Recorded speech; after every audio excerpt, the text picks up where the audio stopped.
Alrighty, we got Steam is forcing developers to be honest.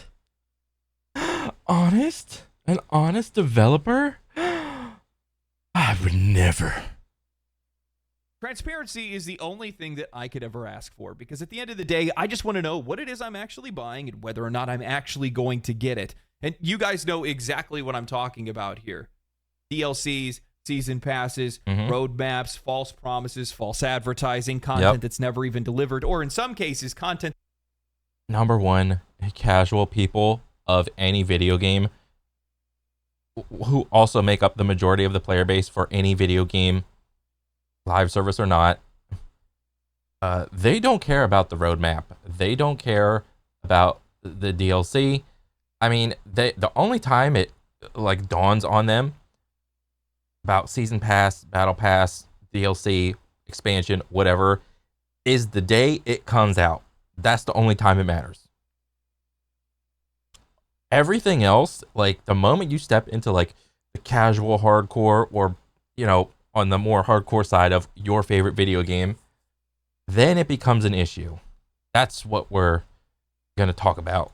That we purchased, played, and then was later taken away from us. Never going to forget that, Bungie. We live in somewhat troubling. Never going to forget that Bungie. Never going to forget that Overwatch. What else? There's probably other games that made big promises that just fall on their fucking face. Of course. Times where we don't know what the future of these games is going to look like. We don't know what the future of our purchases are going to look like because we don't own those things anymore, and they can just kind of change that on the fly. But that doesn't stop them from asking us for more money. We've seen some games that have come out over the last few years that have fallen flat on their face. Games that players had purchased and only within a few months had completely fallen apart. Studios shut down, servers shut down, and the players are the ones that are sitting there still holding the bag, and there's no recourse for that. That's a problem. There should be laws that are in place to protect the players from these kind of things. No, but the laws are too old because gaming is only, 25, 30 years old, and the laws are older. And there's been no updates, there's been no patches, there's been no hot fixes to any of the laws. But the very archaic design of our laws across the world when it comes to video games, and there's a lot of companies that are out there that are taking advantage of that. But Steam is here to say no more. Thankfully, somebody has some like morals, somebody has some ethics. Thankfully, I mean, they're somewhere. You know, you got to go swimming, crawling through the ocean of mud to find a little tiny diamond of morality in the world. No, they're going to say if you're going to false advertise your games or if you're not going to meet your deadlines, then you're going to force our hand and we're going to keep you in line. And while they shouldn't be the ones to have to do this, I'm happy they are, because this is a huge win for consumers. This is a massive step in the right direction for consumer protections, and there needs to be more of it. And this is going to have some huge implications in the future, and that's what I want to talk about today. But before that, today's sponsor. Are you ready for an MMORPG experience that doesn't hold your hand, challenges you, and brings you back to the glory days? Well, Corepunk is here, and it's coming into early access November 26th. It's top down This has always been a game that I've been excited to see what it turns into, and luckily the folks over at Artificial Core gave me a chance to check it out while it's still in early development. Corepunk gives me a nostalgic feeling that I haven't had in years for MMOs. It doesn't hold your hand or tell you where to go. The combat is challenging when you're taking... Wait, why does this look like League of Legends? This looks exactly like League now. On higher level enemies, the classes are unique, and I really like the direction that the game is heading in. Corepunk is an isometric open world MMORPG that blends the best of MMORPGs, MOBAs, and ARPGs into a seamless experience. Oh, it's an MMO League of Legends. Hey, do they still got that monitor that that like shows you what like the enemies are, like whenever they pop up on the minimap, you get like a little ping or something? I'm sure there's gonna be cheats for this. With the world shrouded in fog of war, it combines exploration, strategy, and MOBA-style combat into something truly unique. Whether you're into PvE or PvP, you'll find session-based game modes from solo and party instances to battlegrounds and extraction missions. Corepunk also features deep character progression with 8 passive talent branches and weapon customization systems that let you create unique builds tailored to whatever your playstyle. Honestly, what I am afraid of for a lot of live service games, and this might be like a little too real. Well, not really, but like I am afraid of more live service games coming out and them following the Warframe framework on how to waste players' time with all the systems that are implemented in there. That is what I am afraid of. Is. Crafting is robust, with early game materials staying relevant throughout the entire game. Plus, the combat has been finely tuned to deliver skill-based, responsive action that feels satisfying with every hit. With early access launching November 26th, you'll have access to 3 biomes, 12 worlds, 6 classes, with another one added monthly, and a ton of content. Best of all, Corepunk uses a buy-to-play model with cosmetic-only monetization. No pay-to-win nonsense here. Just a fun, fair experience for everybody. Early access launches November 26th. Use my link in the description below to register now. Let's help them make the game that we want to play. As more games have released as either live service games or platforms for future content, there is a growing concern of whether or not we are actually going to get the money out of our purchases on these games, and how... Of course, live service games would be the chief offender for Steam implementing all these rules. Of course it would be live service. Easily players could be taken advantage of. Looking back at the past year with the release of Redfall, that was a game with a planned live service. It had this meme of a game, oh boy. What a game. Which game was worse? Redfall or Concord? a roadmap for future DLC, and of course, as many games do, they tacked on a premium edition that promised more content in the future. The idea behind buying these season passes that are included with these games is so that the player can save money down the road and invest in a continued experience. I mean, it's the very reason why you're buying a game like this to begin with. So what? It was like buy the season pass early for a reduced price so you can just auto get all the DLC and shit later, but then don't come out with the DLC and don't give them a refund? Yeah, that's pretty shitty. You plan to continue to play it and not just play it a single time and walk away. So the question becomes, what happens when a game fails to follow through on that promise? Is there any contingencies in place, anything to protect the consumer? Well, in the case of Redfall, when they stopped development and they closed down the studio and shut down the servers, players who had purchased the season pass for the May? It's November. Redfall is getting a final update. Oh, the game actually survived past day one? I thought on day one it was like so buggy and unplayable. game had got a refund. They got their money back. However, this was them just doing good on the side of the players, not necessarily following an established rule that's put in place. And while some developers are going to respect that, yeah, had this been a bigger company that released this big old turd, they would have just kept your money. not all have.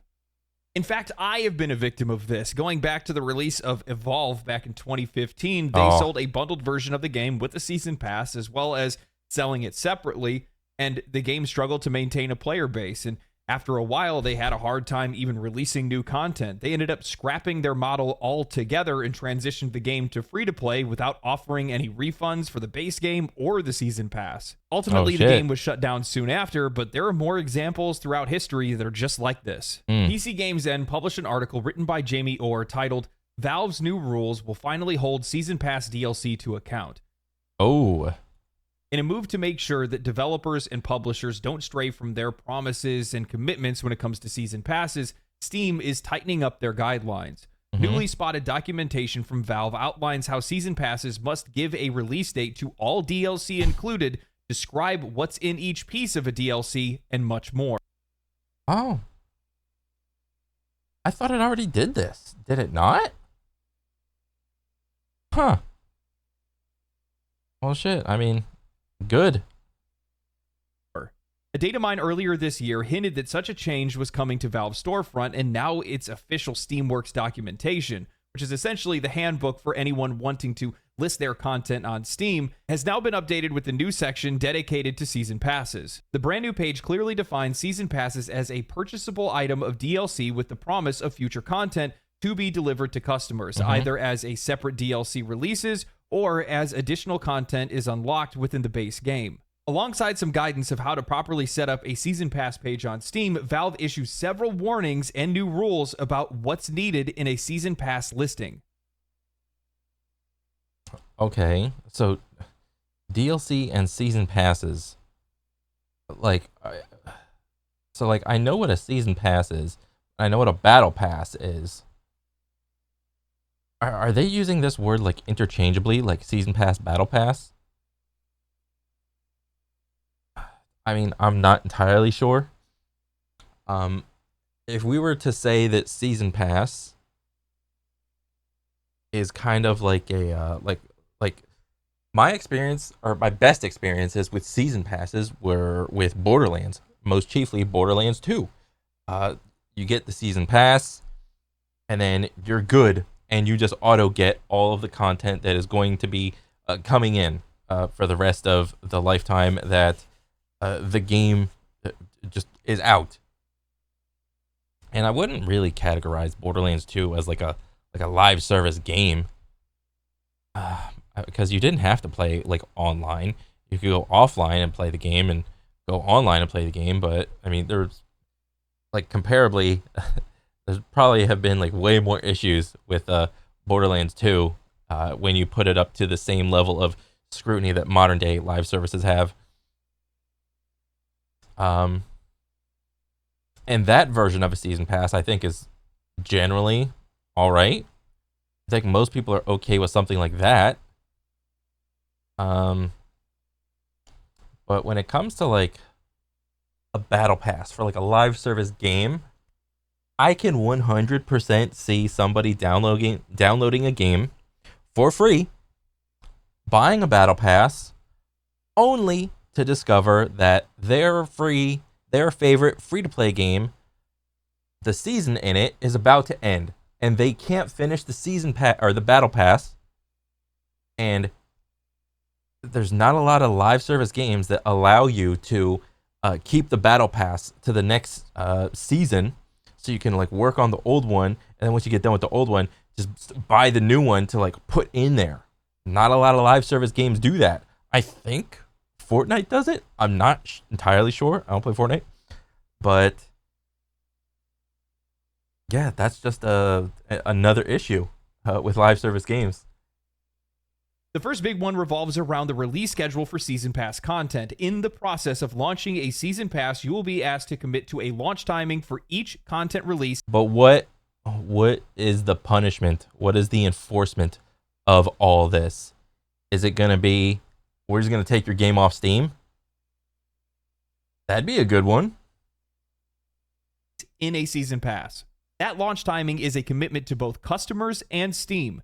If you aren't ready to clearly communicate about the content included in each DLC and when each DLC will be ready for launch, you shouldn't offer a Season Pass on Steam. In the new guidance, which was spotted by Pavel Dudnik, the creator of the tracking site SteamDB, Valve also lays out its expectations when it comes to release schedules. Quarter of the year, i.e. January to March 2025, or season/year is acceptable. Wait. In the new guidance, which is spotted by blah, blah, blah, Valve also lays out expectations when it comes to release schedules. Quote, quarter and year. Oh, of a season. Oh, so now, what is a game's, like, let's say you get a live service game and there's like seasons. Is there supposed to be a more transparent way to tell when the season starts and stops? That would be good. So anybody can eat. So everybody is more on the same page of when the season starts, when the season stops. Because, you know, if you look at any seasonal type game, just look at the season as a whole, cut it in half, and that's when players, for the most part, like, there's not a lot of new players coming on. The new players that do come on, they're just like uninformed, essentially. And those uninformed new players will have a terrible experience. And what are the chances of them trying the game out the next season? Probably not too great. All right. I can only imagine the amount of people that have tried to get into like a live service game trying to buy like a bunch of season passes or cosmetics or whatever the fuck for their favorite live service game, only for them to like jump in on like the tail end of a season. The tail end of a season for any game is usually pretty dog shit. Right? The most fun for a lot of these live service games is when the new season starts. That's when all these people come out with their bug fixes, big major patch. We're fixing this gun, we're fixing this class, a big old overhaul of fucking bugs. You got new bugs, but whatever. There's no defined meta. It's essentially like a brand new game, kind of. And yeah, everyone's just having a fun old time. Of course, a date that's more precise is fine, i.e. June 2025 or June 1st, 2025. It also now asks that each piece of DLC content comes with a brief description of what's included. Good. There is some wiggle room in that developers and publishers can what's the wiggle room? What's the wiggle room? self-reschedule the release date one time only if you only get one mulligan? Oh, that's so funny. Bro, what would have happened if Cyberpunk would have been released like during this new like line of like rules?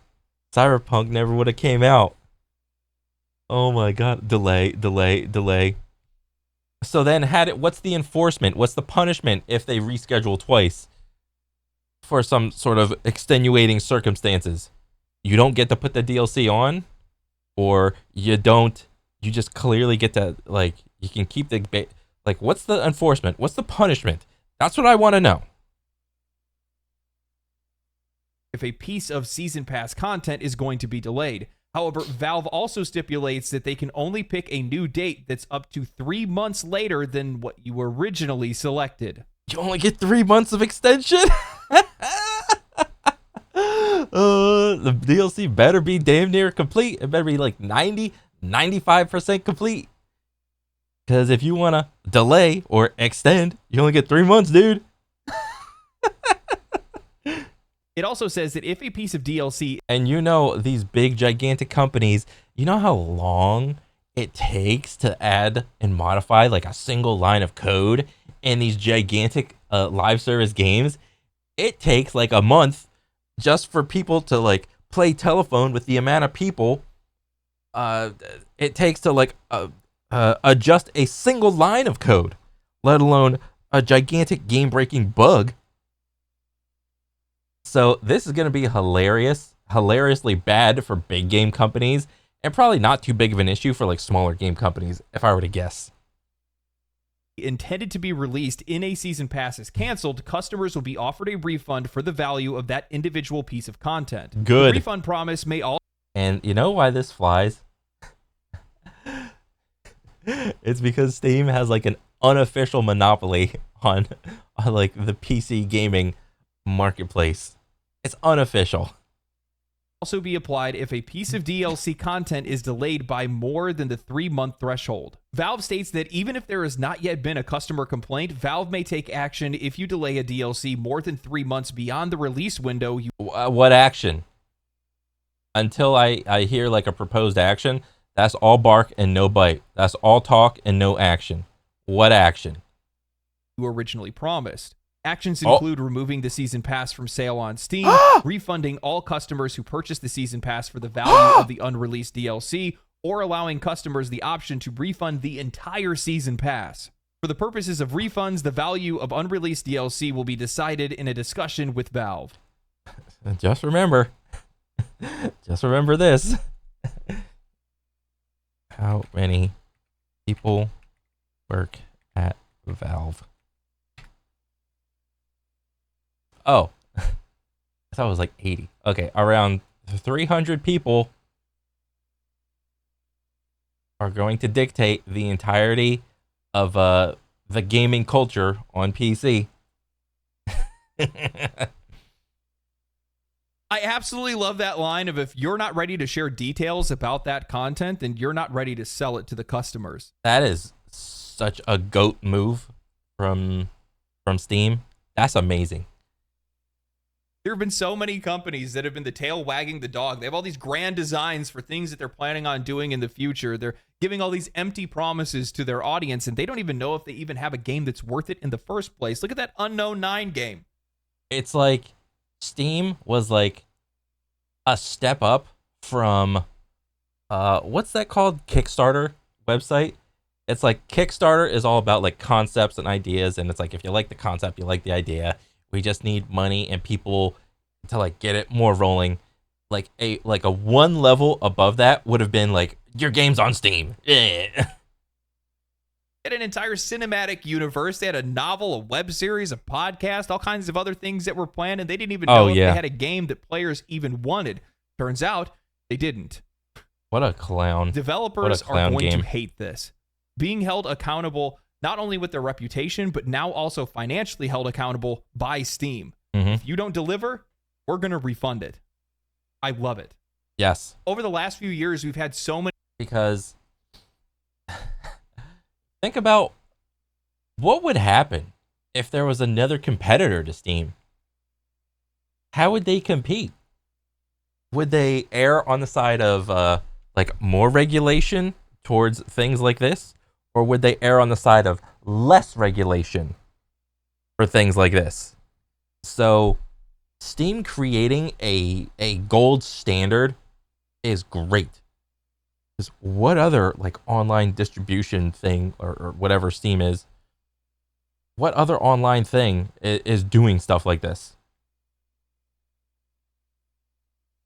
Many issues where the players were the ones that were taking the brunt of these issues, of their mistakes. We're the ones that have been held accountable for their mistakes because we paid for these games, and they are the ones that just get to walk away from it in some cases. No more of that. No more appealing to our empathy because you can't deliver. Steam steps in front of it and says, no. If you can't make it on time, if you can't tell them what's in it, then you're not going to sell it, or we're going to refund it. I realize now that just recently Ubisoft said that they are not going to do a season pass model for Assassin's Creed Shadows, even Oh, are they not now? What are they going to do with all that extra content? Are they going to just actually make $130 worth of value in the base game? Or wait. I'm rethinking about what I just said. They got the different versions of the game, and they're going to have a season pass on top of it? What? So now they can't have the season pass. So where do you think they're going to shove all that content?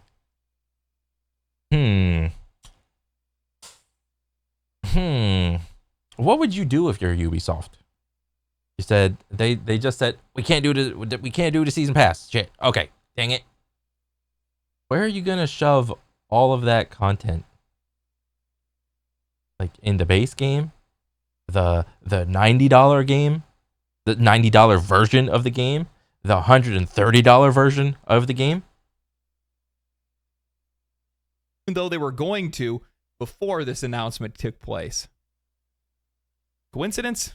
I think not. I love the idea of transparency and us being able to know what we're actually buying and when we're actually going to get it, because I want to have faith that I am going to get what I pay for. And a change like this helps make that happen. I love how much influence Steam has over their platform, but I don't really like how much influence they have over the entire industry. In this case, I do, because, well, a change like this is actually going to protect consumers regardless of whatever platform they're on, just because of how popular Steam is. So many developers want to put their games on Steam, so they're going to have to, stay copacetic no matter what platform they're on, because Steam has a built-in player base. Much the same how Nintendo has a built-in player base. If you are a Nintendo person, you just like a lot of Nintendo games. If you're a Steam person, you're probably going to like a lot of games on Steam. They have to follow Steam's rules. You're not just going to do one thing on Steam and not do it for the other players. Otherwise, that's going to put you in a pretty sticky situation. And I think that's what a lot of these developers have been trying to avoid. They don't want to get sued for this kind of stuff because I don't think a lot of people realize this, but in a lot of cases with some of these laws, they don't become laws until somebody goes to court over it, and then a law gets created for it. Yeah, and it's so stupid that life in general is like that. It's not a problem until it's a problem. That saying will go down in history forever. I don't know who made it. I think I made it, but whatever. It's not a problem until it's a problem. And I think a lot of these developers have been trying to avoid that because they like how underregulated this industry is. I've said it before. I'll say it again. It's like the Wild West, and they get away with murder out here, and they're going to continue to until somebody else holds them accountable. And in this case, well, right now, the player base is holding them accountable by not buying dogshit games. For the most part, the market will regulate itself, hilariously enough. Case, it's Steam. But there needs to be laws in place. Rules need to be stricter than what they actually are right now, because in a lot of cases, we are not protected. And one of the issues that we're still facing today is the fact that we can buy something and they can just take it away. With so many games going live service and continually updating themselves, one of my biggest concerns is the loss of content later on down the road, even though the game is still available. This has been a massive problem over the last few years and has been met with considerable pushback from the players. However, there is nothing that is standing in the way of developers continuing to take away what we paid for with no recourse. A great example of this issue is Destiny 2. Back in 2020, Bungie introduced the Destiny Content Vault, DCV, an initiative to manage the game's growing size by removing older content to make room for newer expansions. Really? What made this especially controversial was the fact that it included content that players had paid for, like the Forsaken expansion. Wait, Destiny 2 will remove Forsaken campaign and a Tangled short next. But Forsaken story will be made free for all before it's vaulted. Bro, if I was a Destiny player, I would be supremely pissed. I think Destiny set a precedent on the lifespan of, or the expected life, or like, the expected life expectancy of a live service game. Destiny has been around forever. Destiny 2 has been around forever. And then, I mean, I never played Destiny. I've only, watched, some of the shit, and, all of their little knickknacks that they came out every year. Oh, new raid. Oh, let me go watch that. I don't know what they did, when going from D2, or D1 to D2. But if there was ever a moment where you come out with a product, or a little expansion for your product, and enough time passes, and you are still expected, or as a new player, to buy that product, a little add-on, but to go through the rest of the game, what you end up with is let me see. Destiny 2 DLC Steam.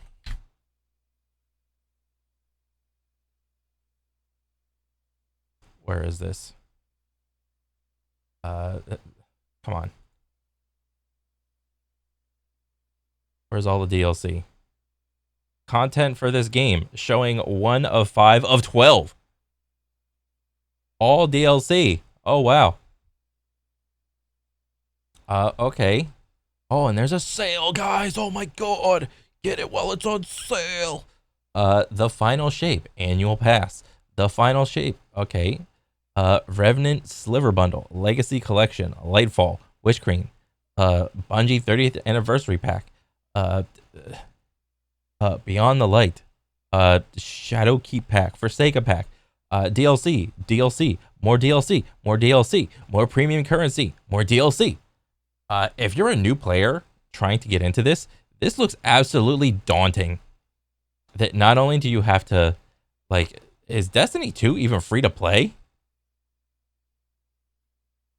Oh, I forgot. I don't remember if I bought this or I just downloaded it.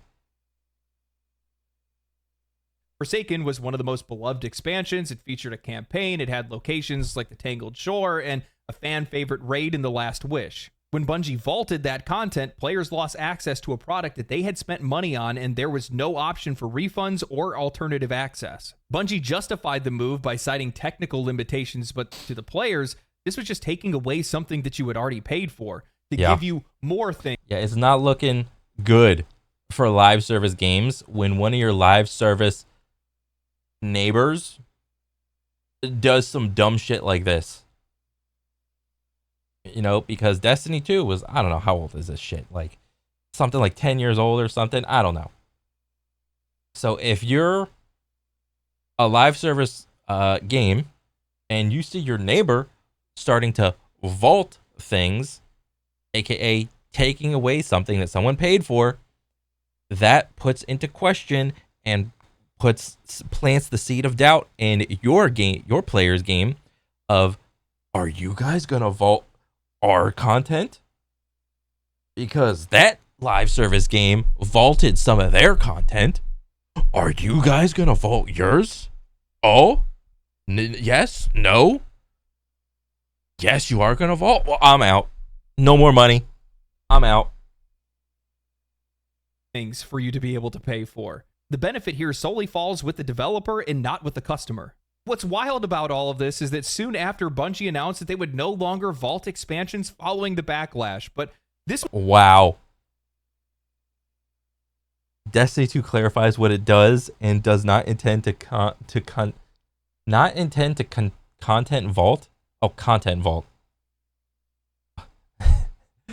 The Destiny 2 player base will remember that. And so will everybody else that plays live service games.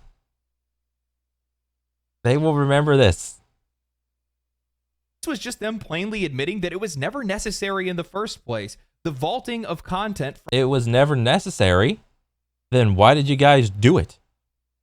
From my perspective, was nothing more than them fabricating a need to buy more content. It undermines the trust and highlights just how fragile the concept of ownership is in digital gaming. When you pay for content, you expect it to remain available as long as the game itself is online, but Destiny 2 proved that that's not a guarantee. Then we have Overwatch. Blizzard took things to a whole new level when they outright replaced the original Overwatch with Overwatch 2. Here we go. The first game, here we go. It's gone.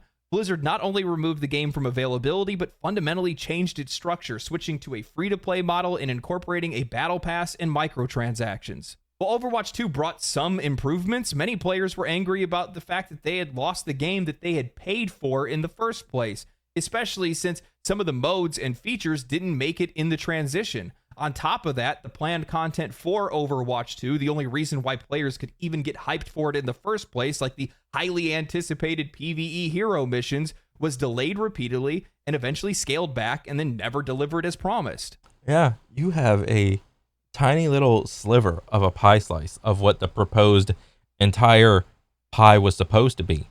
And then they had the audacity to charge you like 15, or I forgot how much they charged, like 15, 20 bucks for like, 2 hours or something? Or was it 30 bucks for like 2 hours of gameplay for whatever little thing you were doing?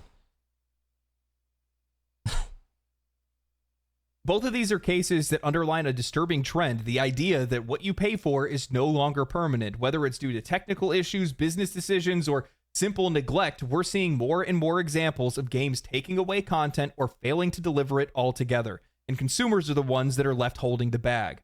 This isn't just frustrating, it's predatory. When we buy a game or a season pass, we are making an investment, not only in the product, but the idea that the developer and publisher will honor their commitments. And when they don't, what is the recourse? What do we actually have? What can we actually do? Because for all of the pushback and outrage, the reality is that legislators and storefronts like Steam, Xbox, and PlayStation haven't done enough to protect the players, haven't done enough to protect the customers.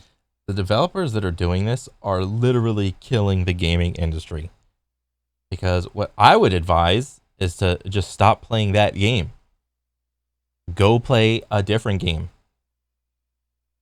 But if in a hypothetical situation where all the games were like this, I would say go back and play an older game, which is actually what a lot of people are doing.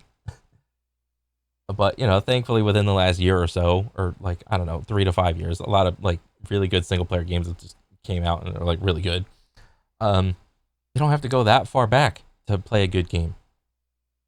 You know, there are still people that go back like 10 or 15 years to go play those old games, but there's a lot of people that just go back and play just single player games. If you are a single player game enjoyer, you are literally a glutton and feasting right now. Steam's new rules on season passes are a great step forward, but they only address one part of a much larger problem. There needs to be stricter enforcement on delivering content and keeping the content that players have paid for. Something ensuring that in some way, if something is removed from a game, that it remains accessible in some form, or players get an immediate refund. Personally, I don't think that developers should be allowed to vault content customers have paid for, but for whatever reason, if there is no other choice and the developer wants to do that, they should be required to offer some type of offline version or a way for players to access it through archives. This could be handled through cloud storage or downloadable assets, but there needs to be something there to ensure that players aren't left with nothing. Yeah, well, there is no good reason besides a technical thing of like, oh, our servers are not powerful enough, or we don't make enough money to rent enough server space for all the old ass shit. Oh, well, that sounds like a you problem, not a me problem. You want to vault something and not compensate me for what I gave you? I'm out.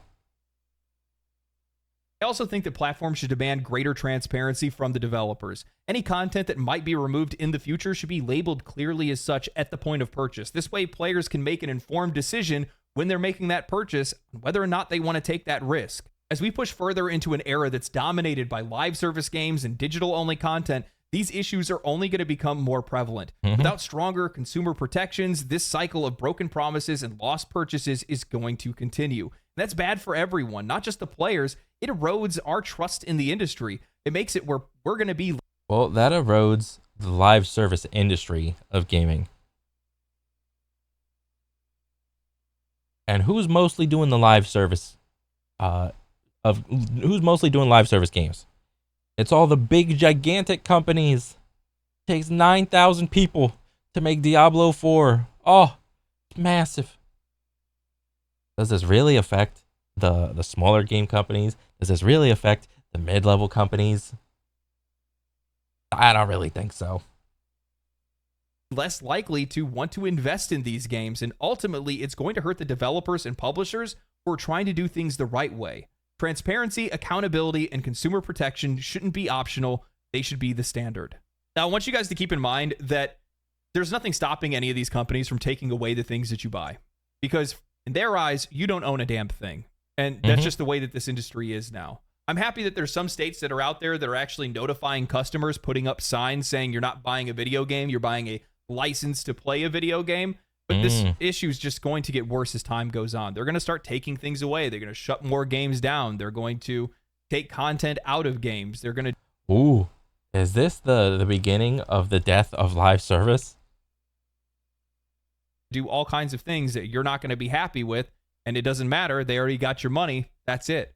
I think it's one of the reasons why we see a lot of companies that are out there is trying to switch to like live service and free to play, is because there's a lot of freedom in that, because you can't complain about it. You didn't pay for anything. So if they take something out of it, it is what it is. While we don't have a lot of examples of games that have like vaulted content like Destiny or Overwatch or something like that, I think we're going to be seeing more of that stuff in the future. And it's just because a lot of these live service games are still relatively young. This part of the industry, this new era of the industry that we're in, is relatively young. And there's not a lot of litigation that prevents these companies from doing a lot of things that put us at risk.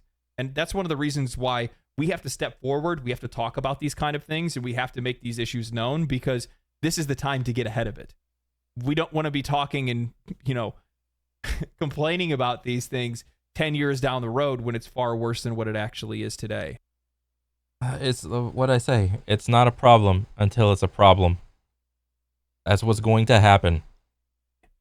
So this is a really important discussion. I'm really happy that Steam made these changes, but Steam outside of like DRM, they are one of the few companies that in a lot of cases usually stand up for their customers, because if you make a platform for your customers, who would have guessed it, they actually use it. Maybe try to think about that, Epic. But with that said, I think that there's still a lot of rules that need to be put in place. I think there's a lot of different areas in which we are still incredibly vulnerable when it comes to some of these companies. Another one of the things to look at is early access. Well, I've had a lot of success in early. Oh yeah, early access. That is another huge meme. Oh man. Early access. I've had a lot of really great games that I've played. Balatro, Baldur's Gate 3, Pal World, Hades. There's a ton of different ones that I've had a great time with. For every one good early access game, I guarantee you there are at least 10 others that you have never heard of that other people thought the same thing that you did while you played your good early access games, where their early access games simply didn't follow through.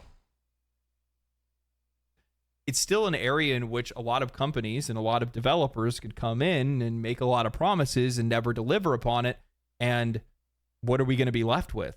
Now, mind you, they actually have a warning that pops up to tell you that, hey, things might change and yada, yada, yada. But at the same time, I still feel like if you're going to be selling the game for as much as some of these early access versions of these games are, there needs to be some contingencies in place.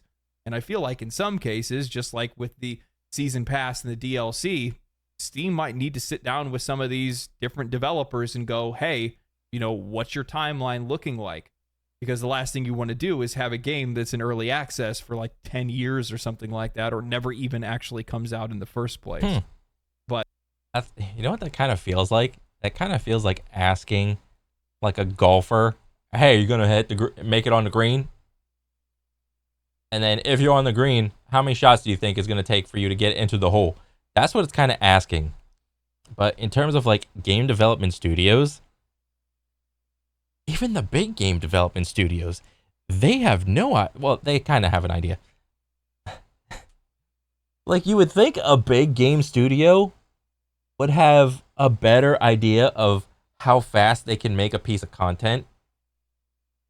But that's not the case, because there are so many more people that you have to ask and get authority through, because it's a bigger studio. Whereas, you know, you'd think it's like all experience and whatnot, but like it's like no. Medium studio, it really depends. It's like a 50-50 on whether they're experienced. Is it their first game? And you're trying to ask them, oh, when do you guys think you'll be done with this? Again, are you going to hit the ball on the green, or are you going to just slice it off into the forest? Look at like a little tiny game developer studio, like less than like 10 people or less or something like that. You know, are they like veterans of like indie games? Have they made a bunch of indie games before? Or are they like just brand new? Again, I think this is an issue for like bigger, like studios that like trend on the bigger side than it is for like smaller people. But yeah, it's great to see a change like this, but I'm still really worried that there's a lot of areas in which we're not protected and we need to be. And it sucks that there's really not anybody that's out there that's a voice for us in the first place. And I'm talking about outside of social media, right? Like there's plenty of people online that will talk about these things, myself, Asmongold, a few other people as well, but there's nobody in government that really understands a lot of these issues. And no, probably not until you get a young person that plays video games in their spare time into the government that really likes video games as a hobby. Going to see anybody like that for at least a few more years until I guess some of us gamers grow up and get responsible. Oh, I mean, we already did the grow up. That little pause.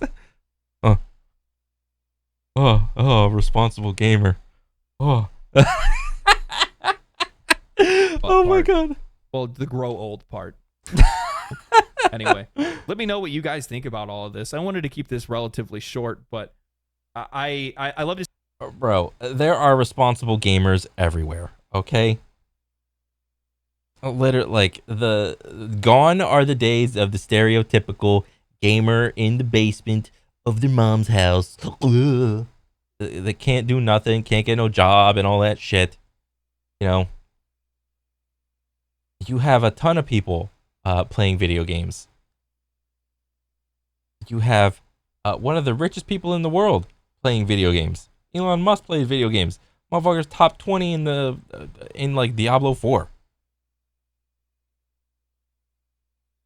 He's in the government. Oh man. Okay, maybe it's a bad example. I don't know. To see a change like this, I want to see more changes like this in the future, and these are really important topics for us to discuss, so make sure you guys are talking about this with people. If you guys enjoyed the video, share it to your friends, subscribe to the channel, like the video, of course. Join the Discord if you guys haven't. Link will be down in the description. Come watch me on Twitch if you guys want to catch me live. Outside of that, my friends, stay cool, stay righteous, stay safe. I'll catch you in the next one. Peace. Family.